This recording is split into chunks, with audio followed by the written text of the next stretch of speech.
Bonjour à toutes et à tous et bienvenue dans l'univers du 7e art avec les sorties de films au Ciné Palace d'Épinal cette semaine. Et on commence tout de suite avec Jusqu'au bout du monde, un western dramatique de et avec Viggo Mortensen, avec Vicky Krieps et Solly McLeod. L'Ouest américain dans les années 1860. Après avoir fait la rencontre de Holger Olsen, immigrée d'origine danoise, Vivienne Lecowdy, jeune femme résolument indépendante, accepte de le suivre dans le Nevada pour vivre avec lui. Mais lorsque la guerre de sécession éclate, Olsen décide de s'engager et Vivienne se retrouve seule. Elle doit désormais affronter Rudolf Schiller, le maire corrompu de la ville, et Alfred Jeffries, important propriétaire terrien. Il lui faut surtout résister aux avances plus qu'insistantes de Weston, le fils brutal et imprévisible d'Alfred. Quand Olsen rentre du front, Vivienne et lui ne sont plus les mêmes. Ils doivent réapprendre à se connaître pour s'accepter tels qu'ils sont devenus. Cette ville est notre poule aux œufs d'or.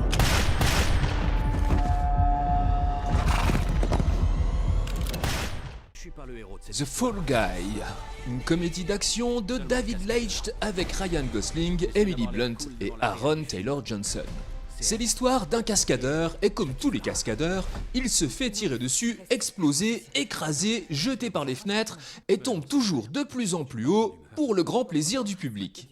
Après un accident qui a failli mettre fin à sa carrière, ce héros anonyme du cinéma va devoir retrouver une star portée disparue, déjouer un complot et tenter de reconquérir la femme de sa vie tout en bravant la mort tous les jours sur les plateaux. Que pourrait-il lui arriver de pire ? Un petit truc en plus, une comédie de et avec Artus, avec Clovis Cornillac et Alice Belaïdi. Pour échapper à la police, un fils et son père en cavale sont contraints de trouver refuge dans une colonie de vacances pour jeunes adultes en situation de handicap, se faisant passer pour un pensionnaire et son éducateur spécialisé. Le début des emmerdes est d'une formidable expérience humaine qui va les changer à jamais. Ludovic. C'est qui Ludovic? C'est moi, petite bite! C'est ce qu'ils font en prison dans les douches? Pardon? Petite main, une comédie de Nessim Chikaoui avec Corinne Mazero, Lucie Charles-Alfred et Marie Sena Condé. Rien n'avait préparé Eva à l'exigence d'un grand hôtel. En intégrant l'équipe des femmes de chambre, elle fait la connaissance de collègues aux fortes personnalités, Safietou, Aïssata, Violette et Simone. Entre rire et coups durs, la jeune femme découvre une équipe soudée et solidaire face à l'adversité. Lorsqu'un mouvement social bouscule la vie du palace, chacune de ses petites mains se retrouve face à ses choix. Les Cartes du Mal, un film d'épouvante d'Anna Alberg et Spencer Cohen avec Harriet Slater, Aidan Bradley et Avantika Vandanapu. Quand une bande d'amis transgresse sans scrupule les règles du tirage du tarot, suit une seule règle, évite le danger, ne tire jamais des cartes que tu as trouvées. Ils libèrent à leur insu un esprit maléfique piégé dans les cartes maudites. Un par un, ils découvrent le sort qui les attend et se retrouvent dans une course contre la mort pour échapper aux prédictions de leur tirage.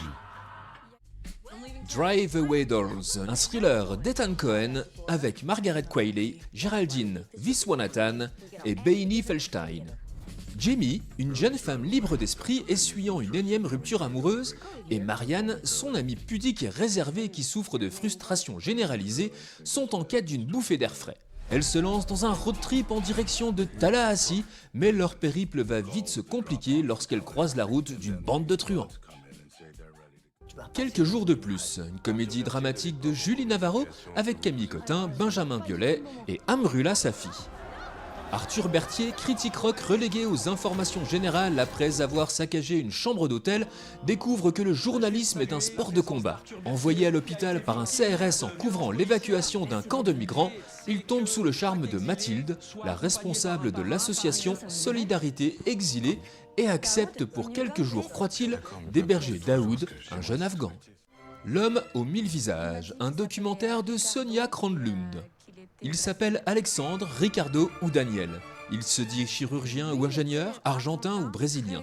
Il vit avec 4 femmes en même temps, adaptant à chacune son récit et même ses traits de caractère. Enquête à la première personne avec l'aide d'un détective privé sur un imposteur aux 1000 vies imaginaires. Bon cinéma à toutes et à tous, et à la semaine prochaine pour les nouvelles sorties ciné. Et d'ici là, n'oubliez pas... Vive le cinéma!